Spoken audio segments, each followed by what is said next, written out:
अस्सलाम वालेकुम दोस्तों, कैसे हैं आप सब। मैं ज़ुबीना फ़याज़ एक बार फिर आपके साथ मैं शुरू कर रही हूँ आखिरी इल्तिजा पार्ट 5। ज़ुहा ज़रा जाकर हुज़ैफ़ा के कमरे से लॉन्ड्री में देने वाले कपड़े ले आओ। तंजीला बेगम एक तरफ कपड़ों का ढेर लगाए ज़ुहा से मुखातिब हुई। ज़ुहा कुछ जवाबन कहने वाली थी कि ऊपर से आते हुज़ैफ़ा को देखकर उसे एक तरकीब सूझी। अम्मी, क्या आपको नहीं पता हुज़ैफ़ा अपने कपड़े खुद धोता है और वो कभी किसी को अपने कपड़े हाथ तक लगाने नहीं देता। वो जो सीढ़ियाँ उतर ही रहा था कि उसके मुंह से अपना नाम सुनकर दंग रह गया, मगर ज़्यादा धचका उसे तब लगा जब उसने पूरी बात सुनी। क्या? मैं और कपड़े? मैं खुद कैसे धो सकता हूँ? उसके चेहरे पर नागवारी और गुस्से के असरात नुमाया थे, मगर फ़ौरन ही उसने अपने आप को नॉर्मल कर लिया। आओ मैं तुम्हें वॉशिंग एरिया दिखा दूँ। ज़ुहा ने हुज़ैफ़ा को देखा तो फ़ौरन उसे मुखातिब किया। ये लो, सिर्फ ये मशीन है, ऑन करना तो आता है ना, और बकिया सामान भी तुम यहीं से ले सकते हो। वो बारी बारी सिर्फ मशीन और ब्रश को देखने लगा। इसमें से किसी एक चीज़ का इस्तेमाल उसे नहीं आता था। हाँ, अलबत्ता सिर्फ कपड़े धोने के लिए इस्तेमाल होता, ये ज़रूर पता था। मैं जा रही हूँ, अगर मदद चाहिए तो किसी को मत बुलाना, क्योंकि यहाँ पर कोई नहीं है। चेहरे पर नरम सी मुस्कुराहट से जाए वो चली गई और वो उसको जाता हुआ देखता रहा। काश दुबई में मैंने इस लड़की नुमा चुड़ैल से बना कर रखी होती। अल्लाह अल्लाह करके उसने कई तजुर्बे के बाद मशीन शुरू कर दी थी। हल्की आवाज़ के साथ मशीन चलने लगी थी। उसने तकरीबन आधा डब्बा सर्फ का डाल दिया था और कपड़ों का ढेर डालकर खुश हो गया कि अब कपड़े धुल जाएंगे। जब उसने देखा कि कपड़े तो अपनी जगह पर रुके हुए हैं तो ख्याल आया कि मैंने इसमें पानी तो डाला ही नहीं। ओह गॉड, पानी के बगैर कपड़े कैसे धुल सकते हैं। उसने 2 बाल्टियां भर भर कर मशीन में डाल दी। अब उससे उस मशीन के सायरन बजने का इंतज़ार था। क्या कमाल था कि पाकिस्तान से बैरून मुल्क जाने वाले वहां जाकर हर किस्म का काम कर लेते हैं। कपड़े, बर्तन, खाना पकाना। वो था जो बैरून मुल्क से पाकिस्तान आकर ये सब काम कर रहा था। न जाने क्या क्या काम उसे करने थे। करीबन 2 घंटा कपड़ों के साथ मगजमारी करने के बाद वो नीचे आया था। धो लिए बेटा कपड़े? कितना वक्त लगा कि तुमने कपड़े धोए? यकीनन साफ सुथरे हुए होंगे ना। तुम्हारे चाचा को भी साफ चमकते दमकते कपड़े ही चाहिए होते हैं। उन्हें धोबी के धोए हुए कपड़े ज़रा पसंद नहीं आते। अब तुम ही धो दिया करना उनके कपड़े भी। उसको जैसे ज़ोर से करंट लगा हो। वो वहीं सीढ़ियों की रेलिंग से चिपक गया था। अपने कपड़ों को उजाले वार कर आया था। फिर चचा के कपड़े हैं। उसे बेइख्तियारी लेडी मोहान याद आ गई। वो लॉन में बैठा महारत से काम करते माली को देख रहा था कि तंजीला बेगम और ज़ुहा उसकी जानिब बढ़ते हुए नजर आए। बेटा, ये मार्केट तक जा रही है खरीदारी करने के लिए, तुम भी इसके साथ जाओ। मैं चली जाती, मगर सुबह से पाँव में सख्त दर्द हो रहा है। वो करीब कुर्सी पर बैठे हुए गोया हुई, जबकि ज़ुहा खाली खाली निगाहों से उसे घूर रही थी। जी मैं जाता हूँ। वो फर्माबरदारी के अव्वल दर्जे पर जा पहुंचा था। ड्राइवर गाड़ी निकाल चुका था। तुम जाओ, मैं ड्राइव कर लूँगी। मगर ज़ुहा बाजी साहब की इजाज़त ले चुकी हूँ, अब उतरो भी। ड्राइवर हड़बड़ाकर उतर गया। ज़ुहा ने ड्राइविंग सीट संभाल ली। हुज़ैफ़ा फ्रंट सीट का दरवाज़ा खोलने लगा था कि कड़कदार आवाज़ आई पीछे। वो चुपचाप अपने कदम पीछे की तरफ ले गया और बैक सीट पर बैठ गया। वो गाड़ी रिवर्स कर चुकी थी। अब गाड़ी बड़ी और वसी सड़क पर रवा दवा थी। हुज़ैफ़ा हैरान हुआ कि वो इतने एतमाद से गाड़ी चला रही थी। इस वक्त वो वन वे गली में ड्राइव कर रही थी, जहाँ कोई ऐन सड़क के बीच में गाड़ी खड़ी करके कहीं चला गया था। ज़ुहा ने 1-2 बार हॉर्न दिया, मगर वो वापस नहीं आया। ज़ुहा को ऐसे लोगों से सख्त चिढ़ थी जो ना तो खुद कानून पर अमल दरामद करते थे, ना दूसरों को ये शर्फ बख्शना चाहते थे। कुछ ही देर के बाद 20-25 साल का लड़का शॉप से कुछ थैले हाथ में लिए सीटी बजाते बजाते गाड़ी की जानी बढ़ा, और वहाँ ज़ुहा अपनी गाड़ी से तैश में उतरी थी। हुज़ैफ़ा भी सहम कर गाड़ी से उतर गया। ये क्या करने जा रही है? वो ज़ेरे लब बड़बड़ाया, पर वहाँ तमाशा शुरू हो चुका था। क्या ये रोड आपके अब्बू की प्रॉपर्टी है या विरासत में आपको मिला है? सवाल सीधा था और इंतहाई गज़बनाक अंदाज में पूछा गया था। जी, आप क्या कह रही है? उस लड़के ने दुनिया की मासूमियत सिमटाई थी, जैसे वो अभी अभी दुनिया में आया हो। जो मैंने पूछा है वो आप समझ तो गए हैं। दरअसल कसूर आपका नहीं है, आपके घर वालों का है, जिन्होंने आपको गाड़ी तो दे दी है, मगर ट्रैफिक के कवानीन और ज़वाब्त से लाताल्लुक़ और बेखबर रखा अफसोस होता है। मुझे इन वालिदैन पर जो अपनी औलाद पर पूरा भरोसा करके उनको सहूलियात मुहैया करते हैं और फिर उनकी हरकतों से बेखबर रहते हैं। वो आलम तैश में उससे मुखातिब थी और वो लड़का मुंह खोले उसकी बातें सुन रहा था और इधर हुज़ैफ़ा की तो हवाइयाँ उड़ी हुई थी। ना जाने इसे क्यों लगा कि आखिरी जुमला इस लड़के के लिए नहीं बल्कि मेरे ही लिए था। ये जुहा नहीं हो सकती। जो फ़ौरन ख़याल आया था वो यही याद आया था कि वो वापस गाड़ी में बैठ गया था। उस लड़के ने उसे ऐसे घूरा जैसे खड़े खड़े ही अपना निवाला बनाना चाह रहा हो। फिर वो बगैर कोई जवाब दिए अपनी गाड़ी की तरफ लपका और जन से आगे बढ़ गया। जुहा एक लम्हा तक उसकी गाड़ी को जाता हुआ देखती रही, फिर फ़ौरन गाड़ी में आकर बैठी और फिर सुपरमार्केट के बाहर गाड़ी रोक दी। ये लो, ये लिस्ट है सब चीज़ों की। उसने लिस्ट हुज़ैफ़ा को थमाई। मैं 15 से 20 मिनट में वापस आ रही हूँ, तब तक तुम ये सामान की ख़रीदारी करो और ये लो 5000 रुपये। वो उड़ी रंगत के साथ उसका चेहरा देख रहा था। मैं सब अकेले कैसे? वो बोलने ही लगा कि जुहा के सवाल ने उसे मज़ीद उलझा दिया। क्यों, तुम एक लड़की का सौदा अकेले कर सकते हो? ये तो फिर घर का सौदा है सिर्फ। जुहा ने अपने अल्फाज से इतना ज़ोरदार तमाचा उसके मुंह पर मारा था कि वो कुछ बोल ही नहीं सका। जुहा ने गाड़ी अपने घर की जानिब दौड़ा दी। क्या क़यामत आ गई है? उसने अरबी में बूढ़े अंकल से पूछा। शुक्र है कि उनको अरबी नहीं आती थी। तो वो सवालिया नज़रों से उसे देखने लगे कि बेटा क्या कह रहे हो? जी कुछ नहीं, पहले धोबी बना, अब खासा माँ, न जाने और क्या क्या बनना बाकी है। वो मार्केट में दाखिल हुआ तो वो उलझ कर रह गया। ये दुबई नहीं था, वरना तो कोई मसला नहीं था, पर यह पाकिस्तान और इसमें मौजूद कराची में वाकई बमकाम सदर की एम्प्रेस मार्केट में मौजूद था। उसको वहाँ मसालों की भुनी भुनी खुशबू के साथ साबुन और सर्फ की मिलती जुलती बू ने खुशामदीद किया। आगे ही गोश्त मार्केट थी और उससे थोड़ा पहले सब्जी मंडी। वहाँ आते जाते लोग उसे ऐसे देख रहे थे कि उन्हें अपनी बीनाई पर शक हो रहा था। हुलिये से अमीर कबीर लगता शख्स वहाँ मार्केट में क्या कर रहा था? उसने लिस्ट पढ़ना शुरू की। मटन, बीफ, चिकन, आलू, प्याज, हरा धनिया और जाने क्या क्या। उसको ठंडे पसीने आने लगे। वो जो घर से अपने भूरे मायल बाल बड़ी तैयारी से बनाकर निकला था, अब माथे पर बुरी तरह बिखर गए थे। उफ़, ऐसी सख्त गर्मी में ये इंतज़ार भी बाज़ औक़ात मार डालता है। उसे ख़रीदारी किए आधे घंटे से ऊपर हो गया था, मगर मैडम जुहा का अता पता नहीं था। अब तक वो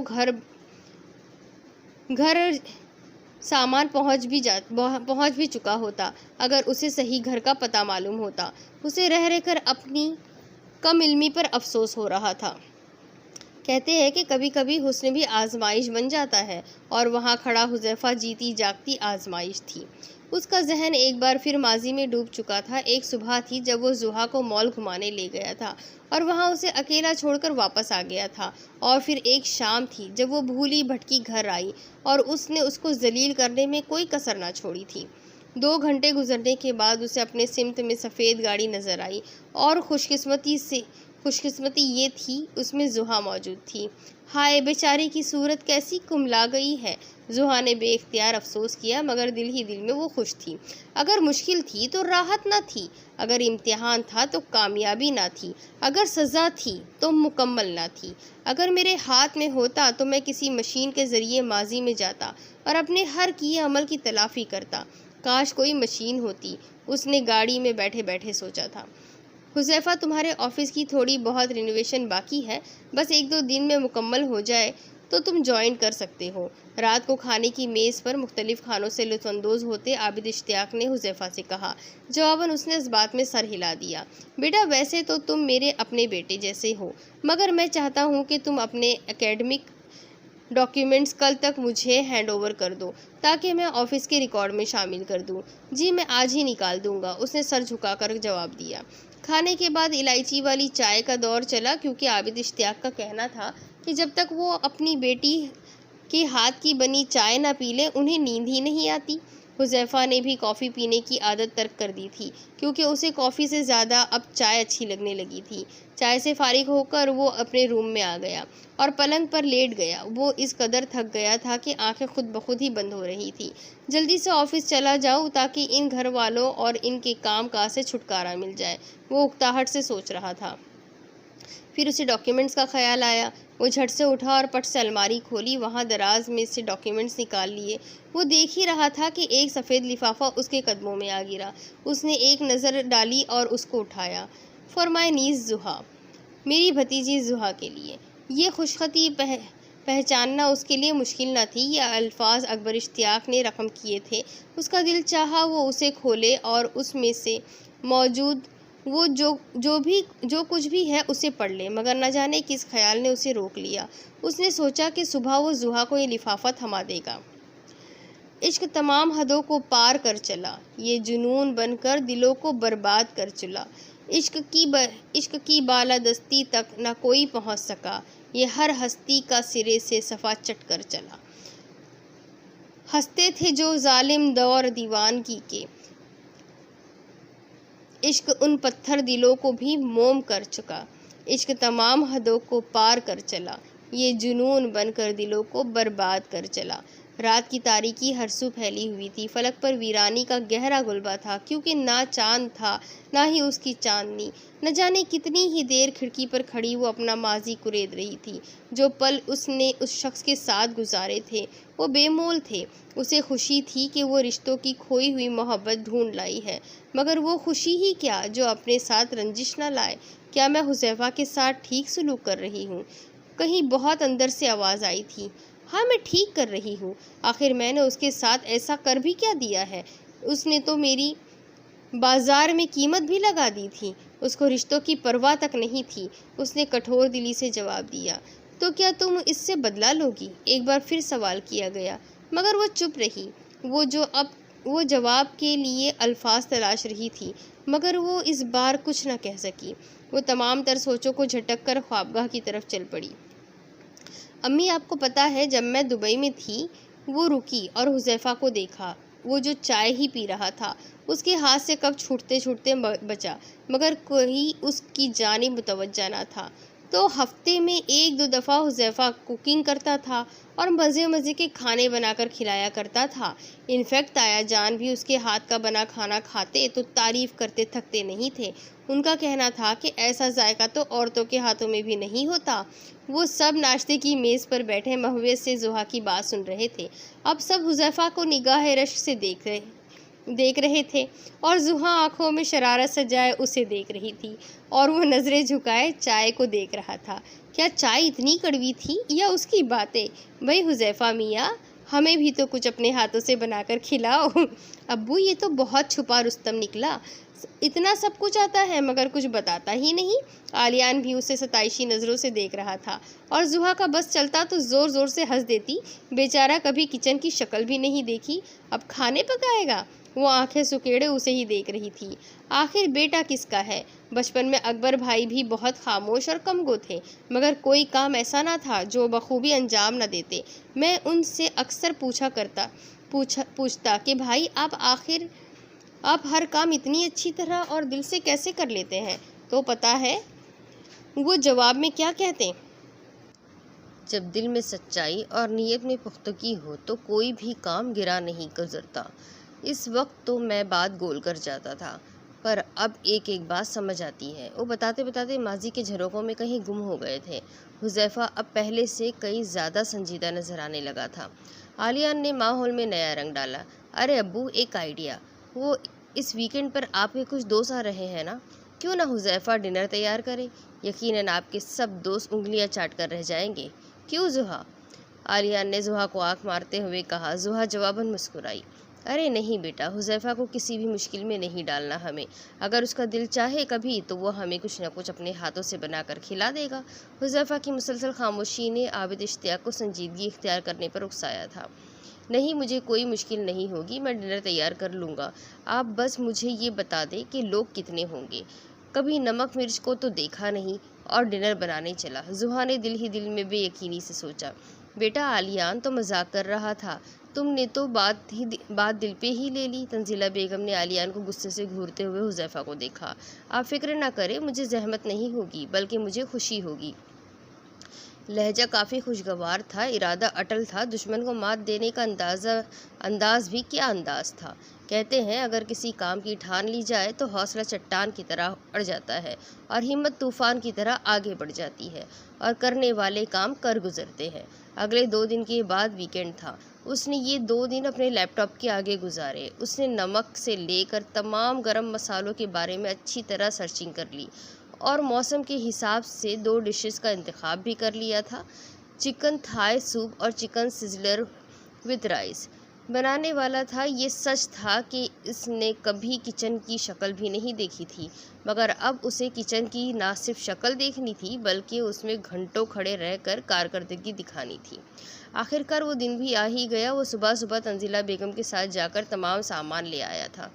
अब तक तो सिर्फ खाने खाए थे, मगर अब इन खानों को बनाने का तसव्वुर भी नहीं किया था। आखिर और क्या क्या मेरे साथ होना बाकी है। काश मैं उस दिन अपना मुंह बंद रखता। पता नहीं मुझे क्या सूझी जो ये जिम्मेदारी अपने ऊपर ले ली। अब तो कुछ नहीं हो सकता, आए खुदा मेरी लाज रख ले। वो बेहद उदासी में सूप के लिए बारीक सब्जियां काट रहा था। अब उसको सिजलर के लिए सब्जियां काटनी थी। वो लैपटॉप खोले साथ साथ सब्जियों की कटिंग सीख रहा था और ख़ुद भी उसी तरह उनको काटने की कोशिश कर रहा था। वक्त था जो पर लगाकर उड़ने को तैयार था। काम था जो समेट में नहीं आ रहा था। इसे बेइख्तियार लेडी मोहान याद आ गई।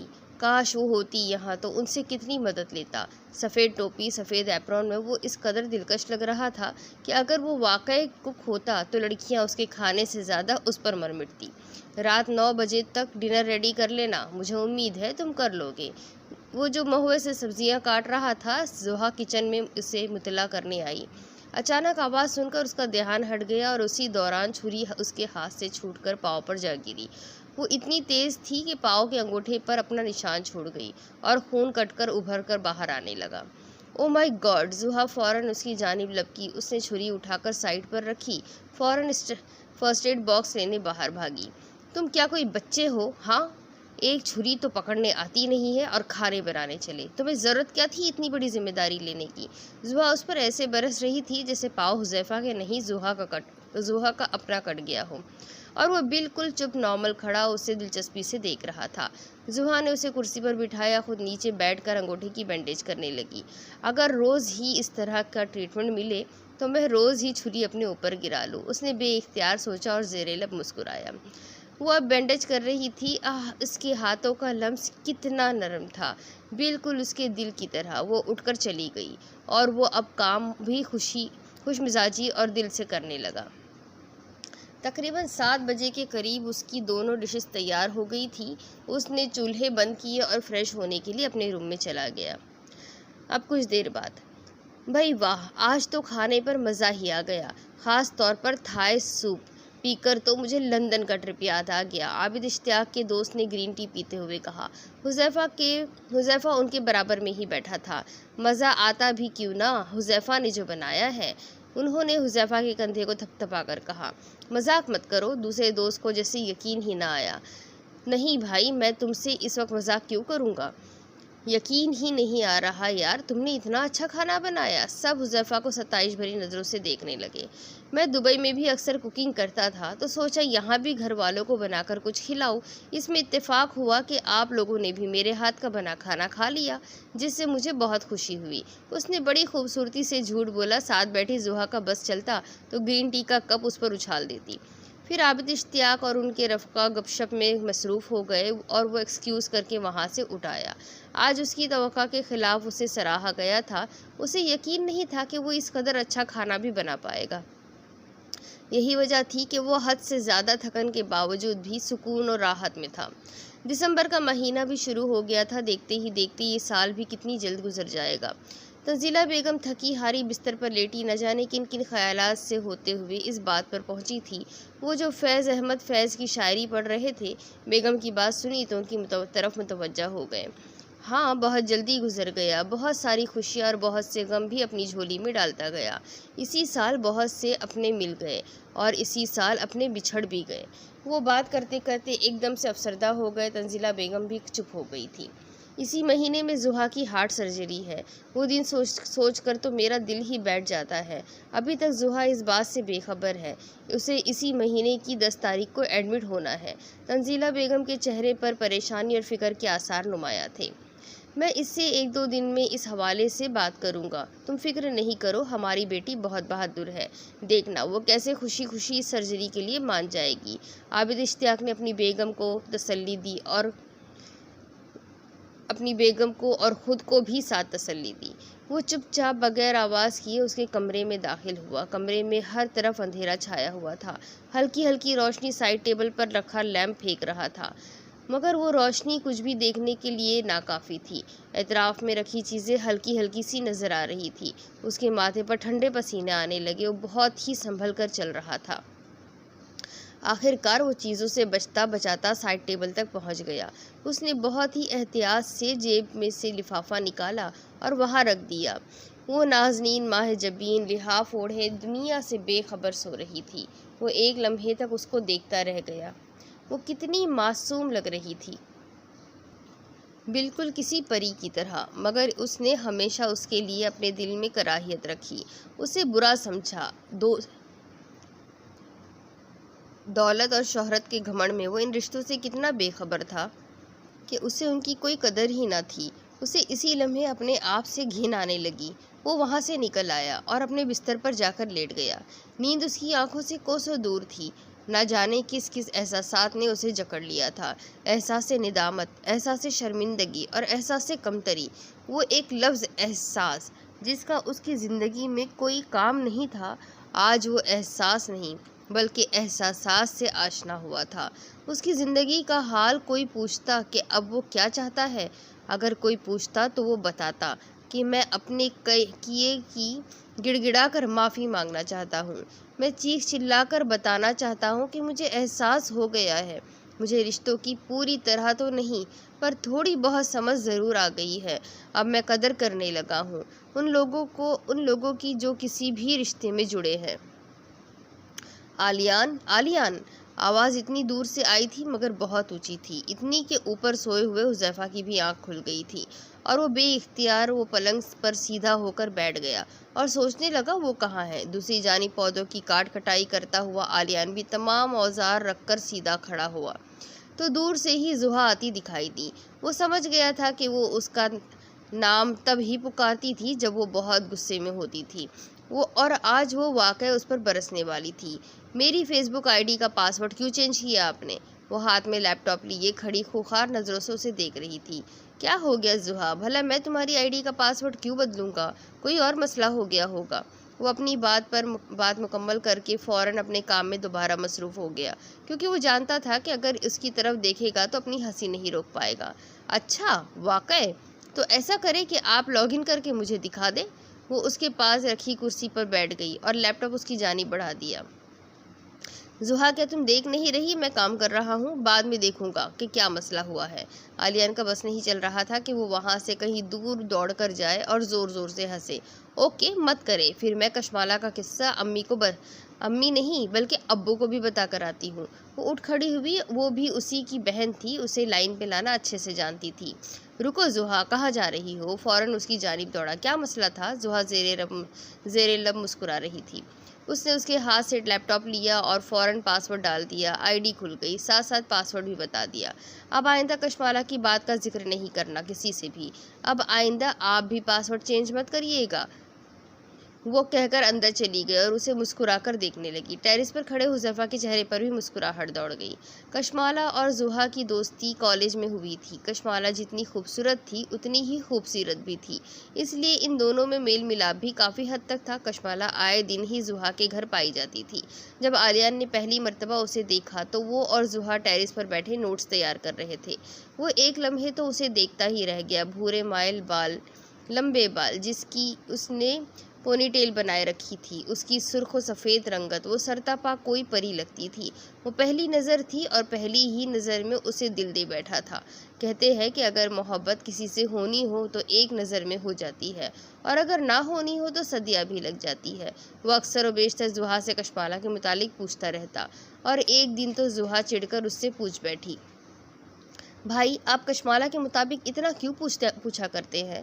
क्योंकि जिस तरह मुझे तुम पसंद हो उसी तरह मुझे वो भी पसंद है। ना चाहते हुए भी उसकी ज़बान से सच निकल गया। अगर दिलों के राज अया हो जाए तो चैन भी बहाल हो जाता है। पर मैं तो आपकी बहन हूँ, क्या वो भी आपकी बहन है? ज़ुहा ने उसे छेड़ा था, जिस पर वो खामोश हो गया और ज़ुहा ज़ोर ज़ोर से हंसने लगी। फिर कॉलेज लाइफ ख़त्म, मिलना मिलाना भी कम हो गया और आलियान की भी जॉब रूटीन टफ हो गई थी। अब कभी कभी वो ज़ुहा की फेसबुक आईडी के ज़रिए उससे ज़ुहा बनकर बात करता था, और अब की बार ज़ुहा को तंग करने के लिए उसने पासवर्ड ही बदल डाला था। और वो ये भी खूब जानता था कि वो खुद ही उसे पासवर्ड बता भी देगा, क्योंकि वो ऐसी हरकतें बचपन से ही करते आ रहे थे और हर बार ज़ुहा उससे खुद या अम्मी अब्बू की धमकी देकर अपना काम करवा लेती थी। क्या आपने मेरे लैपटॉप का चार्जर देखा है? हुज़ैफ़ा ने लाउंज में बैठी तंजीला बेगम से पूछा। वो कुछ देर बाद बिना कोई तासुर दिए घूरती रही, जैसे उसकी आंखें पढ़ना चाह रही हो। या आंटी? हुज़ैफ़ा ने फिर से उन्हें पुकारा। तंजीला बेगम का ये रवैया उसे गैर मामूली लगा। नहीं, मैंने नहीं देखा। उन्होंने उसके सवाल का जवाब दिया और नज़रें टीवी पर जमा लीं। वो नज़रें झुकाए वहाँ से चला गया, मगर रात तक एक अजीब सी बेचैनी उसके अंदर रही। पूरे दिन में उसका और ज़ुहा का सामना नहीं हुआ था। वो उसके चेहरे के तासुरात देखता। कोई बात थी जो उसने तंजीला बेगम के रवैये में महसूस की थी, वो जब से उसे परेशान ही कर रही थी। खाने की मेज़ पर भी सबका रवैया मामूल के मुताबिक था, सिवाय तंजीला बेगम के।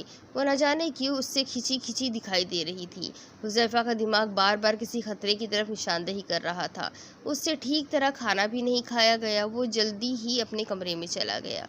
आज की चाय में वो मज़ा नहीं आ रहा जो रोज़ आता है। आबिद इश्तियाक ने चाय का घूंट भरते हुए तंजीला बेगम को मुखातिब किया, जो कहीं दूर खोई हुई थी। उनकी आवाज़ तंजीला बेगम को वापस दुनिया में लेकर आई। जी, आज ज़ुहा काफ़ी थक गई थी तो सोने के लिए चली गई है। चाय मैंने बनाई है। देखा मैं कैसे तुम्हारे और अपनी बेटी के हाथ का जायका पहचान लेता हूँ। वो खुद ही अपने आप को दाद देते हुए गोया हुए, मगर तंजीला बेगम ने हल्की सी मुस्कुराहट के साथ ही जवाब दिया। क्या बात है तंजीला, खोई सी लग रही हो? रात के खाने पर भी तुम चुप चुप सी थी, क्या कोई बात हो गई है? उन्होंने बगैर कोई जवाब दिए साइड टेबल पर रखा वो कागज़ का रुक्का उठाया और उन्हें थमा दिया। उसको हाथ में लिए सवालिया नज़रों से उन्होंने देखा। दोपहर में जब उज़्मा ज़ुहा के कमरे की सफाई कर रही थी तो उसको साइड टेबल पर यह ख़त मिला। ज़ुहा की जल्दी में उस पर नज़र नहीं पड़ी होगी तो उज़्मा ने मुझे ला कर दे दिया। मगर इसमें क्या है? वो तफक्कुराना अंदाज में पूछने लगे। आप खुद देख लें, उन्होंने मुख्तसर सा जवाब दिया। ये खुशखती तो भाईजान की है। वो ज़ेरे लब अपने आप से ही मुखातिब हुए थे, मगर आवाज़ तंजीला बेगम भी सुन रही थी।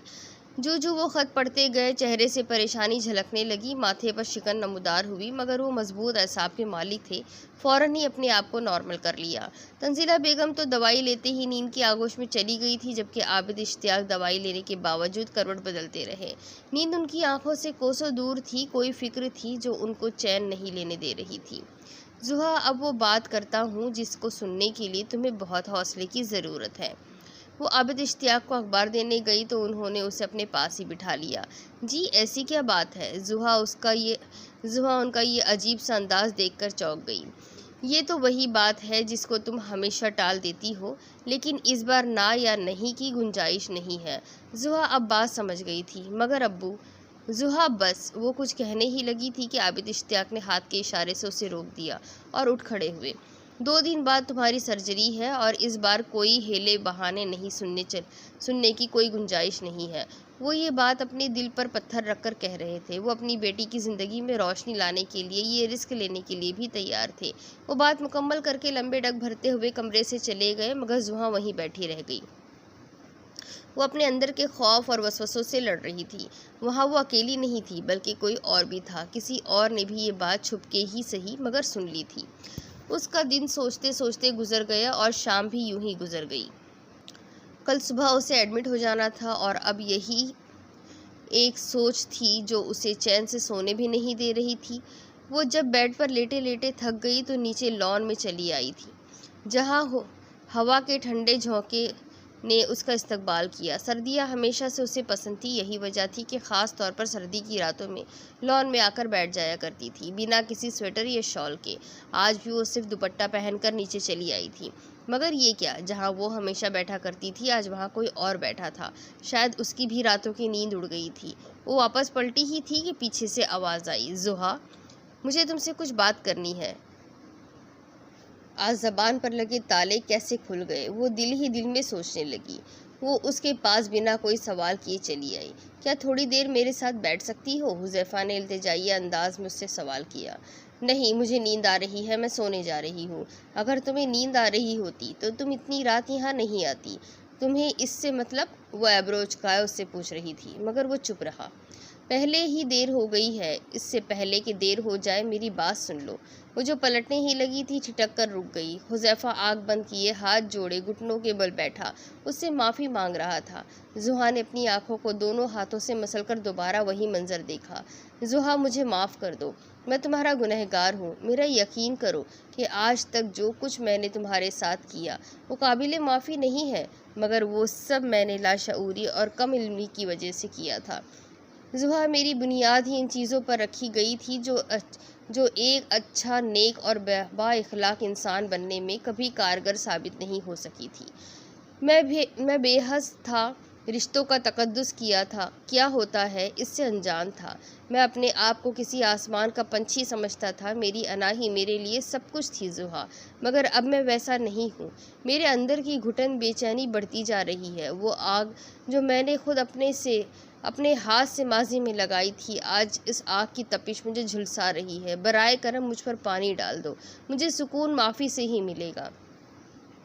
मैं हुज़ैफ़ा अकबर आज अपनी हर गलती की माफ़ी मांगता हूँ। मुझे माफ़ कर दो मुझे। उसका चेहरा अब आंसुओं से भीग चुका था। उसने अपनी बंद आंखें आहिस्तगी से खोली, मगर वहाँ कोई न था।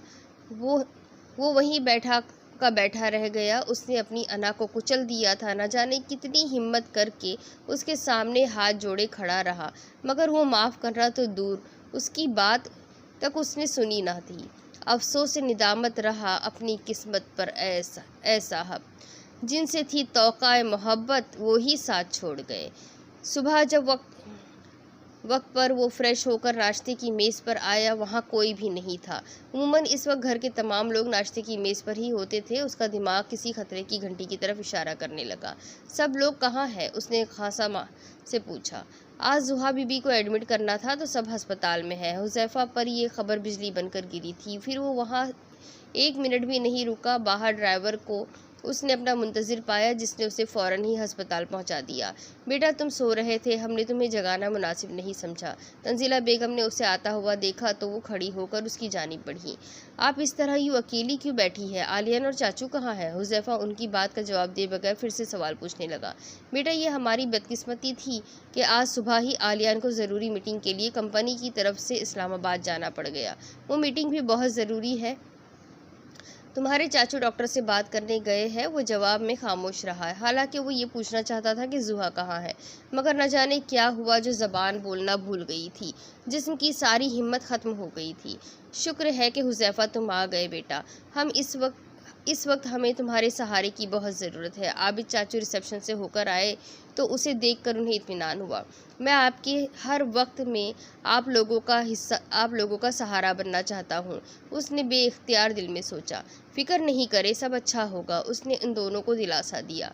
ज़ुहा की सर्जरी शुरू होने ही वाली है, बस दुआ करो बेटा वो बिल्कुल सेहतियाब हो जाए। आमीन। उसके दिल के हर कोने से यही सदा आ रही थी। तंजीला बेगम मुसलसल कुरानी आयत और सूरत पढ़ रही थी, जबकि आबिद इश्तियाक कुर्सी पर बैठे बुझे और परेशान से दिख रहे थे। आर्यन की हर थोड़ी देर के बाद कॉल आ रही थी और हुज़ैफ़ा उसको ना बैठे से सुकून मिल रहा था, ना खड़े रहने पर आराम आ रहा था। दिल बस एक दुआ मांग रहा था कि वो बस ठीक हो जाए। क्या यहाँ मस्जिद है करीब में? उसने पास से गुजरते किसी आदमी से पूछा। जी, टॉप फ्लोर पर। वो चाचू चाची को एक काम का कहकर मस्जिद चला आया। उसने वज़ू किया और 2 रकात नफिल पढ़कर दुआ के लिए हाथ उठाया। मैंने जो आज तक गलतियाँ और गुनाह किए वो अनजाने में किए हैं। नादान था मेरे मौला, मुझे माफ़ कर दे। मैं जिसको ना सलीका दुआ आता है ना अदायगी नमाज, बस तेरे दरबार में आ गया हूँ, मुझे एक आखिरी मौका दे दे ताकि मैं अपनी गलती सुधार सकूँ। उसका चेहरा आंसुओं से भीग चुका था। उसको जितना सुकून मस्जिद में मिला इससे पहले कहीं नहीं मिला था। वो जब नीचे आया तो तंजीला बेगम और आबिद इश्तियाक के चेहरों पर वाज़ेह सुकून और इत्मीनान देखकर उसने सूरत हाल का अंदाज़ा लगाने की कोशिश की।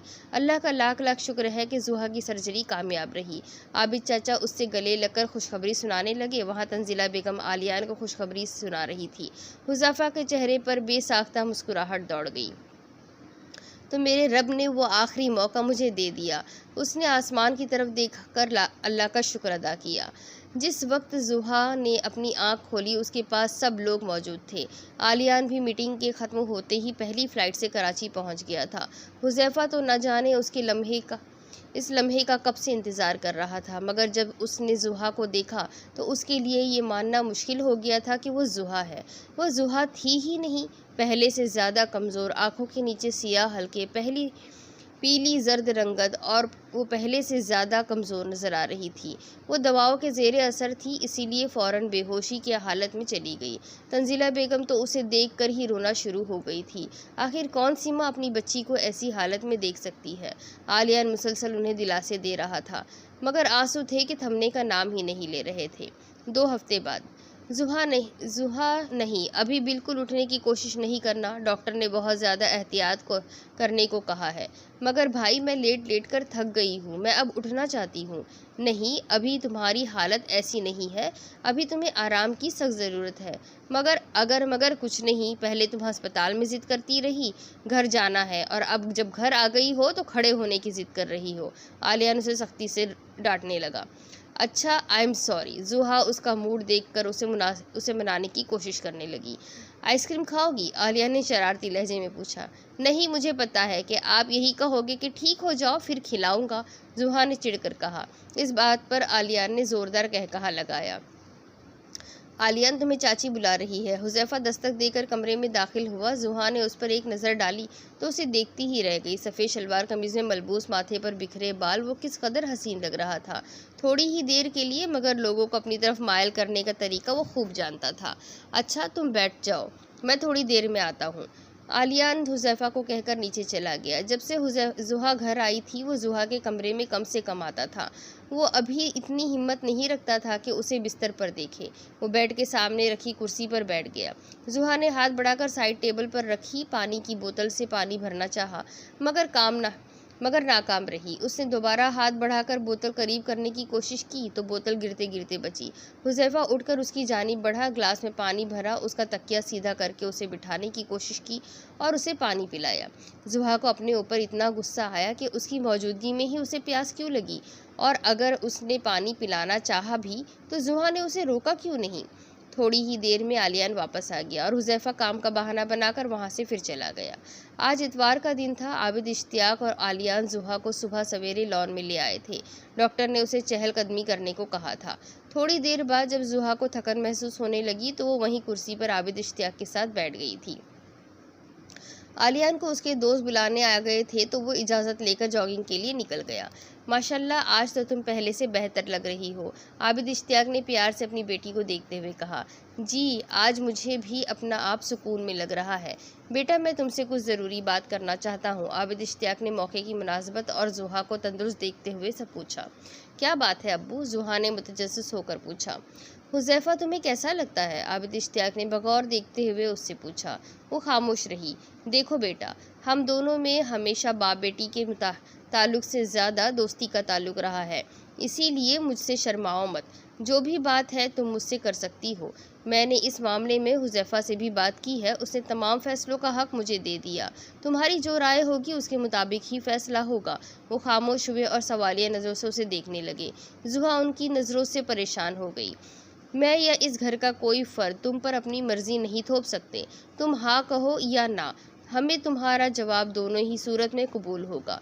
मैं ये चाहूँगा कि ना कहने से पहले तुम इस ख़त को ज़रूर पढ़ लेना जो मेरे मरहूम भाई ने तुम्हारे लिए लिखा था।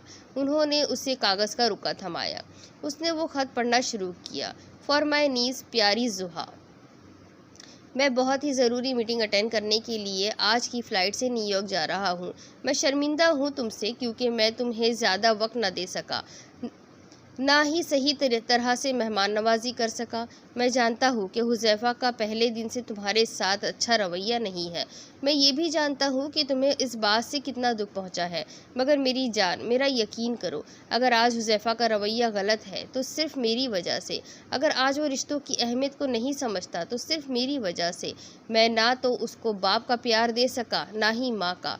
मैं अपनी मंजिल को पाने के लिए जिस रेल में सवार हुआ था, इस रेल ने अपना सफ़र आज तक ख़त्म नहीं किया, बल्कि मुझसे उसी सफ़र में कई अपने बिछड़ गए। उसमें एक रिश्ता बाप बेटे का भी था।